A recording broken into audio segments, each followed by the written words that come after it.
আমার মা প্রতিদিন আমায় 2.5 ঘন্টা করে বাথরুমে বন্ধ রাখত আর বলত যে এভাবে তুমি তাড়াতাড়ি যুবতী হয়ে যাবে। আমার মা ছিল অনেক বয়স্ক। সে আমার বিয়ে নিয়ে চিন্তায় থাকত, যখন কিনা আমি ছিলাম 3 বছরের বাচ্চা। আমি মায়ের এই অভ্যাসটায় খুব বিরক্ত হতাম। একদিন মা আমায় বাথরুমে বন্ধ করল আর আমি কোনো রকমের ছোট জানালা দিয়ে বের হয়ে গেলাম। বের হওয়ার পর দেখি সামনে মা ও মামার সঙ্গে। এই ব্যাপারটার প্রায় 1 সপ্তাহ হতে চল। মা রোজ আমায় বাথরুমে বন্ধ রাখত আর আমি বাইরে যাতে বের হয়ে না যাই তার জন্য বাইরে থেকে দরজা তালা দিত। আমার বয়স ছিল 3 বছর। আমি ভীষণ ভয় পেতাম আর ভিতরেই বসে থাকতাম। কিন্তু এর মাঝেই মায়ের ঘরে বাসন পড়ার আওয়াজ হতো আর কারোর কথা বলার আওয়াজ পেতাম বা কখনো অন্য কারোর। আমি বারবার মাকে বলতাম যে আমায় যেন বাথরুম থেকে বাইরে বের করে দেয়, কিন্তু যেন আমার মা ঘরেই থাকতো না, উধাও হয়ে যেত। মা বলতো, যদি তুমি এই কথা বাবাকে বলেছ তাহলে আমার থেকে আর কেউ খারাপ হবে না। একদিন আমি আমার বন্ধুর বাড়িতে একটা বাজে সিনেমা দেখি, যেখানে বাজে সিন ছিল। তখন আমি বন্ধুকে বললাম, এরকম আওয়াজ ঘরেও শুনতে পাই যখন মা আমায় বাথরুমে বন্ধ করে দেয়া। আমার বন্ধু আমার থেকে 5 বছরের বড় ছিল। সে আমাকে কিছু কথা বোঝালো আর বলল, তোমায় জানতে হবে যে তোমার মা বাইরে কি করেন, না হলে তোমার মা বাবা আলাদা হয়ে যাবে আর খুব খারাপ হবে। আমি 3 বছরের ছিলাম। আমার এতটা বুদ্ধি ছিল না, কিন্তু আমি বুঝতে পারতাম। আমি ভীষণ রোগা ছিলাম আর সেজন্যই একদিন বাথরুমের ছোট জানলা দিয়ে আমি বাইরে বেরিয়ে আসলাম আর বাইরের দৃশ্য দেখে আমার পায়ের তলা থেকে মাটি সরে গেল। মাথায় হাত দিয়ে ফুপিয়ে ফুপিয়ে কাঁদতে লাগলাম, কেননা বাইরে আমার মা আমার নাম নীলা। আমার বয়স 3 বছর ছিল। আমার বাবা একজন মোটা লোক ছিল, যখন কিনা আমার মা ভীষণ রোগাপাতলা ছিল আর ভীষণ সুন্দর ছিল। আমার বাবা এমন কাজ করত যে সপ্তাহে মাত্র একবারই বাড়ি আসত। আর যেদিন সে বাড়ি আসত সেই দিনটা হতো আমার জীবনের সবথেকে সুন্দর দিন।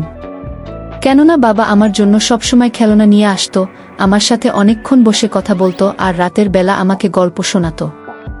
সে বলতো, তুমি এখন বড় হচ্ছ আর ছোট বাচ্চা নও। এবার তোমাকে নিজের খেয়াল নিজেকেই রাখতে হবে আর ঘরের কাজে মায়ের সঙ্গ দিতে হবে। আমি আমার বাবাকে ভীষণ ভালোবাসতাম। আমি আমার মায়ের থেকে বেশি বাবাকে ভালোবাসতাম। কেননা সে আমাদের সাথে খুব বেশি থাকতো না আর মাঝে মাঝে বাড়ি আসতো। কিন্তু সে আমাকে কথা দিয়েছিল যে সে খুব তাড়াতাড়ি চাকরি ছেড়ে দেবে আর সব সময়ের জন্য আমাদের সাথেই থাকবে। কিন্তু একটা বিষয় ভীষণ অদ্ভুত ছিল, যখন আমার বাবা ঘরে আসতো তখন আমার মায়ের মন খারাপ হয়ে যেত আর সে অল্প কথাতেই আমাকে চেঁচাতো। যদি আমার থেকে ভুল করে কোনো কাচের জিনিসপত্র ভেঙে যেত, আমাকে খুব বাজেভাবে মা বকত। তখন বাবা আমাকে বাঁচিয়ে নিত। একবার বাবা আমাকে জিজ্ঞাসা করল যে ও কি আগেও এরকম রেগে যেত। তখন আমি বললাম যে না, যখন তুমি ঘরে আসছো তখনই মা এরকম করে। আর এখন তো আমার মা বাবার মধ্যে ভীষণ ঝগড়া হতে লাগলো। আমার বাবা যখনই ঘরে আসতো তখনই আমি তাদের ঝগড়ার আওয়াজ পেতাম। কিন্তু যাবার সময় আমার বাবা আমাকে বলে যেত যে নিজের ভীষণ খেয়াল রেখো আর নিজের বাড়িরও। আমার মাথার মধ্যে এই কথাটা একটা দায়িত্ব এনে দিত আর আমি এটা ভাবতে লাগলাম যে আমাকে নিজের ঘরের খেয়াল রাখতে হবে। একদিন আমার মা কোথাও যাচ্ছিল। তখন আমি জিজ্ঞাসা করলাম, কোথায় যাচ্ছ? মা বলল, বাজারে যাচ্ছি। আমি বললাম, যাওয়ার কি দরকার? কালই তো সমস্ত জিনিস আনা হলো। আমার মা বলল, তুই কে হোস আমাকে প্রশ্ন করার? আমি তোর মা, তুই আমার মানস। আমি বললাম, বাবা বলেছে প্রত্যেকটা ব্যাপারে নজর রাখতে। আমার মা বলল, আচ্ছা, তুইও নিজের বাবার সাথে মিলে গেছিস। আমার মা আমাকে একটা থাপ্পড় মারল আর আমি কাঁদতে লাগলাম। এরপর আমার মা চলে গেল। কিন্তু সন্ধেবেলায় আবার আমার মায়ের রকম ভালোই ছিল। সে আমায় বলল, এই ধরনের কথা বলতে নেই। আমার মাথার মধ্যে এই কথাটা বসে গিয়েছিল যে আমাকে আমার বাড়ির খেয়াল রাখতে হবে। আমি আমার মাকে 2-3 বার বারণ করেছিলাম। আর এরপর আমার মা আমাকে একটা কথা বলেছিল। আমার মা আমাকে তার কাছে বসালো আর বলল, দেখো, তুমি 3 বছরের মেয়ে মাত্র আর আমি তোমার জন্য ভীষণ চিন্তা করি। আমি বললাম, কেন? চিন্তা করার কি কারণ? তখন সে বলতে লাগলো, তুমি নিজের সাথে মিলিয়ে অন্যান্য মেয়েদের দেখো, কত তাড়াতাড়ি তারা বড় হয়ে গেছে, আর তুমি এখনো পর্যন্ত বড় হয়নি। মায়ের কথা ঠিক ছিল। কেননা আমি দেখেছিলাম যে আমার তুলনায় সমস্ত বন্ধুরা লম্বা ছিল। তারা লম্বায় অনেকটাই ছিল। কিন্তু আমার তো এটাই মনে হতো যে এটা সাধারণ ব্যাপার, কেউ উচ্চতায় ছোট বড় হতেই পারে। এর মধ্যে চিন্তার কি কারণ? আমার মা বলল, চিন্তার কারণ এটাই যে তুমি যুবতী হতে পারছো না। তোমার এতদিনে যুবতী হয়ে ওঠা উচিত ছিল। এজন্যই আমি তোমার ব্যাপারে ডাক্তারের সাথে কথা বলেছি। এজন্যই আমি যেতাম আর তুমি আমাকে আটকাতে। আমি তোমার জন্যই তো এতদূর যেতাম আর তুমি আমাকে আটকে প্রশ্নের পর প্রশ্ন করতে থাকতে। ডাক্তার একটা উপায় বলেছেন। আমরা কাল থেকে এটাই করব। তারপর তুমিও তোমার অন্যান্য বন্ধুদের মতো তাড়াতাড়ি যুবতী হয়ে যাবে। কেননা তোমায় বিয়েও তো করতে হবে। বিয়ের কথা শুনে আমি অবাক হয়ে গেলাম। আমি বললাম, তুমি আমার বিয়ে এত তাড়াতাড়ি কেন দিতে চাইছ? তুমি আমাকে স্কুলেও পড়তে দিলে না, চতুর্থ শ্রেণীতে পড়ার পর ঘরে বসিয়ে রাখলে, আর আমার বিয়ে করাতে চাইছ। এবার সে বলতে লাগলো, যত তাড়াতাড়ি বিয়ে হবে ততই ভালো। আমি বললাম, আমি এখন বিয়ে করতে চাই না। কিন্তু মা বলল, ভাবো, তোমায় একটা কাজ করতে হবে, আর এটাই তোমার জীবনের উদ্দেশ্য। আর তাহলে সেই কাজটা যত তাড়াতাড়ি হয়ে যাবে ততই তো ভালো। এখন ছোটই মনে হচ্ছে তোমায় দেখে। আর বিয়ের পর তোমার বাচ্চারাও তাড়াতাড়ি হবে আর তারা বড় হয়ে যাবে তাড়াতাড়ি। আমি বুঝতে পারছিলাম যে মা আমার মাথা ঘুরানোর চেষ্টা করছিল। সে নিজের কথায় আমাকে রাজি করানোর চেষ্টা করছিল। আমি জানতাম না যে আমার মা কি করতে চাইছে। আমার মা বলল, কাল থেকে আমরা একটা কাজ করব, যাতে তুমি তাড়াতাড়ি যুবতী হয়ে যেতে পারো। আর তুমি বুঝতেই পারবে যে তুমি এত সুন্দর হয়ে যাবে, তোমার সমস্ত বন্ধুরা তোমায় দেখে হিংসা করবে যে এই মেয়েটা এত মিষ্টি কি করে হয়ে গেল। যখন মা আমাকে কাজ বোঝালো, তখন আমার পায়ের তলা থেকে তো মাটি সরে গেল। আমি ভাবতে লাগলাম যে এটা কিভাবে সম্ভব।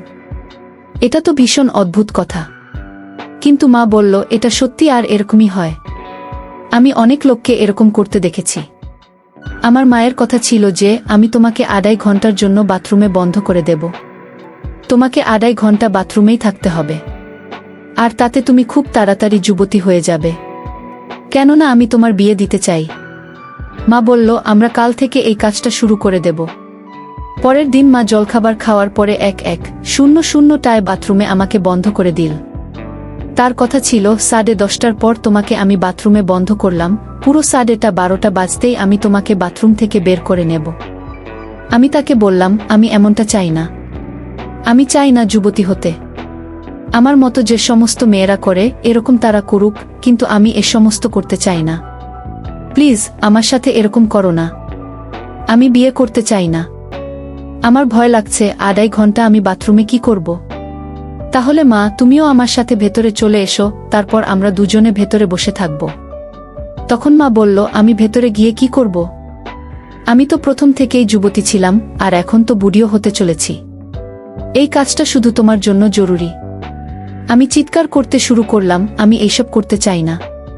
দরজায় হাত রেখে আমি দাঁড়িয়ে বললাম, দরজা বন্ধ করো না। আমার মা হঠাৎ রেগে গেল আর বলতে লাগলো যে, চুপ কর। আমি তোমাকে এই কথাটা বলে দিলাম, তার মানে এই নয় যে তোমার মর্জি চলবে। আমি তোমার মা, যেটা আমি বলবো সেটাই হবে। আমি চাই তুমি তাড়াতাড়ি যুবতী হয়ে যাও, যাতে তোমার বিয়ে দিতে পারি। সে আমাকে ভিতরে ধাক্কা দিল আর দরজা বন্ধ করে দিল। আমি ভাবতে লাগলাম, কিন্তু সে আমাকে এভাবে কেন আটকে রাখল, আর তাও বাথরুমের মধ্যে? বাথরুমের মধ্যে সময় কাটছিল না। মনে হচ্ছিল যেন এটা 2.5 ঘন্টা না, তারও বেশি সময়। আমি কয়েকবার ডাকলাম, কিন্তু মা শুনল না। একবারে মা আমাকে বন্ধ করে দিল। তারপর প্রায় 6-7 মিনিট পর আমাদের ঘরের দরজায় কেউ দস্তক দিল আর আমি দরজা খোলার আওয়াজ পেলাম। এরপর আমি বাসনপত্র ভাঙার আওয়াজ পেলাম। কিন্তু আমি কি করে জানবো যে সেখানে কি হচ্ছিল? তারপর আমি আবার মাকে ডাকলাম। তখন মায়ের আওয়াজ পেলাম। আমার মা বলল, এখন তো মাত্র 2 মিনিট হয়েছে। যখন কিনা 2.5 ঘন্টা কেটে গিয়েছিল। যখন আমার মা দরজা খুলল, তখন বিকেল হয়ে গিয়েছিল। তার মানে মা আমাকে 1:00টায় বন্ধ করে 4টার সময় খুলেছিল। আমি বললাম, তুমি আমার সাথে কি করে এরকম করতে পারো? মা বলল, পাগলের মতো কথা বলো না। এ কাজটা রোজ করতে হবে। ধৈর্য ধরো। আর খবরদার, যদি এই কথাটা নিজের বাবাকে বলেছ, তাহলে তোমাকে আমি জীবন্ত মেরে ফেলব। নিজের বাবাকে এই কথাটা একদম বলবে না। তোমার বাবা তোমাকে অনেক ভালোবাসে, তোমার বিয়ে দিতে সে চায় না। কিন্তু তোমার বিয়ে করার মধ্যেই তোমার ভালো লুকিয়ে আছে। একদিন আমি এভাবেই বাথরুমে বন্ধ ছিলাম আর আমি ভীষণভাবে ভয় পেতে লাগলাম, এত বাজেভাবে যে আমি অজ্ঞান হয়ে গেলাম। আমি দরজা পেটানো শুরু করলাম। তখনই কেউ একজন বাড়ির দরজা খুলল। আমি অজ্ঞান হয়ে গিয়েছিলাম। এরপর আমি দেখলাম যে আমার বাবা আমাকে আঁকড়ে ধরেছিল। আমি মেডিকেলে ছিলাম। ডাক্তার বলল বাচ্চাটা অনেকক্ষণ পর্যন্ত জল না পেয়ে অজ্ঞান হয়ে গেছে। ও ভীষণভাবে ভয় পেয়ে গেছে কোনো কথায়। আমার বাবা আমাকে ঘরে আনল। আমার মা অনেক বেশি চিন্তায় ছিল। যখন আমার শরীর একটু ঠিক হলো তখন আমার বাবা আমাকে বলল, কি হয়েছিল তোমার? তুমি বাথরুমের ভেতরে বন্ধ হয়ে গেলে কি করে? আমি মায়ের দিকে তাকালাম। তখন মা আমাকে ইশারা করল যে খবরদার, কিছু বলার দরকার নেই। বাবার থেকে বেশি মাকে ভয় পেতাম আমি। আমি বললাম, কিছু হয়নি। দরজা বোধহয় আটকে গিয়েছিল, তাই আমি বাথরুমে বন্ধ হয়ে গিয়েছিলাম। এজন্য আমি ভয় পেয়ে গিয়েছিলাম আর এজন্যই আমি অজ্ঞান হয়ে গিয়েছিলাম। বাবা বলল, চলো ঠিক আছে, নিজের অনেক খেয়াল রাখবে। আর আমি তোমাকে কথা দিচ্ছি যে এরকম আর কিছু হবে না। তুমি আর চিন্তা করো না, তুমি আরাম করো। এরপর বাবা চলে গেল। কিন্তু আমার মায়ের সাথে তার ঝগড়া হলো। সে বলল, মেয়ে বাথরুমের মধ্যে ফেসে গিয়েছিল আর তুমি বাড়িতে ছিলে না। আমি যখন ঘরে আসলাম তখন ঘরের দরজাও খোলা ছিল। কি করছিলে তুমি? আমি এজন্যই সবকিছু ছেড়ে যাই যে তোমার দায়িত্ব থাকে। আমি যদি আরও একটু দেরিতে আসতাম তাহলে ভাবতা বোঝে কি হয়ে যেত। ও ভিতরেই তো অজ্ঞান হয়ে পড়ে থাকতো, আর ওর ব্লাড প্রেসার একেবারে কমে যেত আর বড় কিছু হতে পারত। একটাই তো বাচ্চা, আর তুমি তাও খেয়াল রাখতে পারো না? কি ধরনের মা তুমি? যদি তুমি কোথাও যাচ্ছিলে তাহলে ওকেও তো সাথে নিয়ে যেতে পারতে। যাই হোক, তুমি যাচ্ছিলে তা কোথায়? বলো, তুমি কি আনতে যাচ্ছিলে? বন্ধুরা, ভিডিওর মাঝখানে একটা কথা বলতে চাই। আমি তোমাদের সর্বদা হাসি খুশি রাখার জন্য খুব কষ্ট করে ভিডিও বানাই। তাই তোমাদের কাছে অনুরোধ থাকবে, অবশ্যই ভিডিওটি দেখে একটি লাইক করবেন এবং SMS জিকে চ্যানেলটি সাবস্ক্রাইব করে পাশে থাকবেন। মা বলল, ঘরের জিনিসপত্র আনতে যাচ্ছিলাম। বাবা বলল, কিন্তু তোমার হাতে তো কিছুই ছিল না। আমার মা বলতে লাগলো, আমার মন বদলে গিয়েছিল আর আমি এজন্য বাড়িতে চলে আসছিলাম। আমার মা এতটাই স্বাভাবিক ছিল যেন কোনো কিছুই হয়নি। আমার বাবা এমনিতে তো একদিনের জন্য আসতো, কিন্তু পরের দিনও আমার বাবা থেকে গেল আর আমাকে বাজারে নিয়ে গেল। বাজারে আমার নজর মামার উপর পড়ল। আমি বাবাকে বললাম, ওই দেখো মামা যাচ্ছেন, চলো তাকে ডাকি। তখন বাবা বলল, দরকার নেই। আমি 4 বছর হয়ে গেল কথা বলি না। আমি জানতাম না যে বাবা তার সাথে কথা বলে না। বাবা আমাকে বলল, আমি ওর সাথে একজন কথা বলি না। সে আমার শত্রু। তুমিও কখনো তার সাথে কথা বলো না। যদি সে তোমার জন্য কিছু খাবার দাবার নিয়ে আসে তাহলে সেটাও তুমি খাবে না আর নিজের মাকেও বারণ করবে। আমি আমার বাবাকে বললাম যে ঠিক আছে বাবা। আমার বাবা আমার সাথে 3-4 দিন থাকলো। এর মধ্যে মা আমাকে কখনো বাথরুমে বন্ধ করেনি। আর তারপর বাবা চলে গেল। যতক্ষণ বাবা ঘরে ছিল আমার মা আমার সাথে খুব ভালো ব্যবহার করত। আমি ভাবলাম যে এরপর হয়তো সে এরকম কাণ্ডকারখানা করবে না। কিন্তু বাবা যে চলে গেল, পরের দিন মা আবার আমাকে বাথরুমে বন্ধ করে দিল। এবার তো আমার খুব ভয় লাগতে লাগলো। কেননা ডাক্তার বলেছিল যে আরেকটু দেরি হয়ে গেলে আমার সাথে অনেক কিছুই ঘটতে পারত, আমি মরেও যেতে পারতাম। এবার তো আমি আমার জীবনের অনেক বেশি পরোয়া করতে লাগলাম। জানি না মা কেন পরোয়া করে না। আমি লক্ষ্য করেছিলাম বাথরুমে একটা জানলার মতো ছিল আর সেটা বেশ বড় ছিল। সেখানে জাল লাগানো ছিল। আমি যদি সেই জালটাকে কেটে দিতে পারি তাহলে আমি সেই বাথরুম থেকে অনায়াসেই বেরোতে পারব। কিন্তু সেই জালটা কাটার জন্য আমার কিছু জিনিস দরকার। পরের দিন আমি আগে থেকেই বাথরুমে গিয়ে একটা ছোট চেয়ার রেখে দিয়েছিলাম যাতে তার উপর উঠে আমি ওই জানলা অবধি পৌঁছাতে পারি। পরের দিন মা আমাকে বলল, চলো, তোমাকে বাথরুমে বন্ধ করার সময় হয়ে গেছে। তখন আমি প্রথম থেকেই আমার পকেটে একটা কাঁচি রেখে নিয়েছিলাম যাতে আমি আরাম করে সেই ছুরি দিয়ে জালটাকে কেটে বাইরে বেরোতে পারি। এমনিতেও এই জালিটা ছিল অন্যদিকে, তাই মা দেখতেও পেত না। কেননা পেছনের দিকে একটা ছোট গলি ছিল যেখানে কাপড় ধোয়া হতো। আর 1 মিনিট যে হলো, আমি কাঁচি আর ছুরির সাহায্য নিয়ে জালটা কাটতে লাগলাম। এই কাজটা করার সময় আমি যতটা ভেবেছিলাম তার থেকে অনেক বেশি সময় লেগে গেল। কেননা এই জালিটা ছিল লোহা দিয়ে বানানো। কিন্তু এমন নয় যে সেটা কাটা যাবে না। আমি বাইরে বেরিয়ে জানতে চাইছিলাম যে মা কি কাজ করে আর যেটা করছিল সেটা ভুল কিনা। এতদিন পর্যন্ত আমি বাথরুমে বন্ধ ছিলাম। মা বলেছিল তুমি তাড়াতাড়ি বড় হয়ে যাবে, যুবতী হয়ে যাবে। এই কথাটা আমার মাথায় আসলো যে এরকম কিছুই তো হয় না, হচ্ছেও না। এ সমস্ত কিছু মিথ্যা। কেননা যদি এইভাবেই মেয়েরা যুবতী হয়ে যায় তো সব মেয়েরা এরকম করে না কেন? আমার এই সময় মাথায় বুদ্ধি খুব একটা বেশি ছিল না, কিন্তু আমি এটা অবশ্যই জানতাম কিছু গন্ডগোল অবশ্যই এই বাড়িতে হচ্ছে। আমার মা আমাকে বাথরুমে বন্ধ করে ঘর থেকে বেরিয়ে যেত অথবা ঘরে কাউকে ডেকে নিত, কেননা আমি কারোর আওয়াজ পেতাম। এমন মনে হতো ঘরে কয়েকজন লোক রয়েছে। সোয়া ঘন্টার মেহনতের পর আমি সেই জালিটা ভেঙে ফেললাম আর তারপর আমি বাইরে গেলাম। আমি অন্যদিকে চেয়ারটাকে রেখে দিয়েছিলাম, যদি আমি নিজে পড়ে যাই তাহলে নিচে যাতে অবলম্বন থাকে। আমি এইভাবে বাইরে বেরিয়ে এলাম আর তাড়াতাড়ি আমার মায়ের ঘরের দিকে যেতে লাগলাম। আমার মনে হলো ঘরে কেউ রয়েছে। এখন আমি মায়ের ঘরের কাছে চলে গেলাম।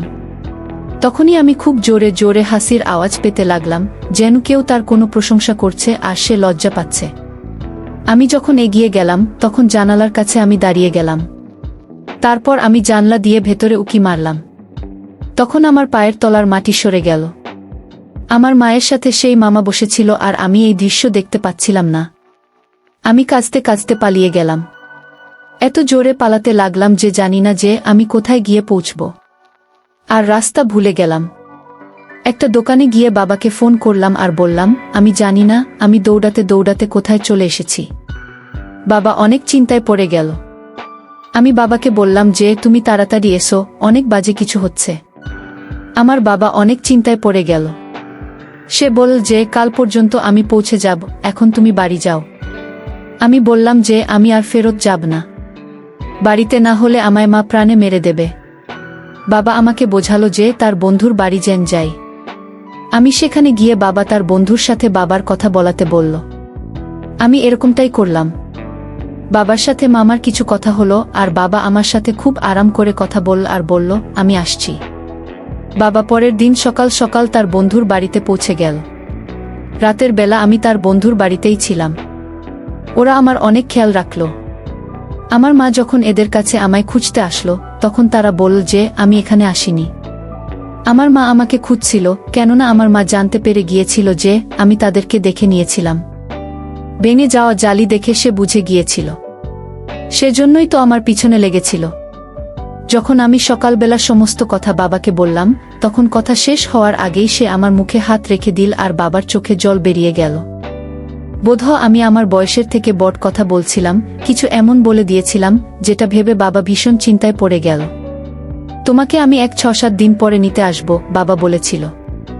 আমাকে সেরকমই 7 দিন পরে সে নিতে এসেছিল আর আমি আমাদের ঘরেতে ফেরত চলে গেলাম।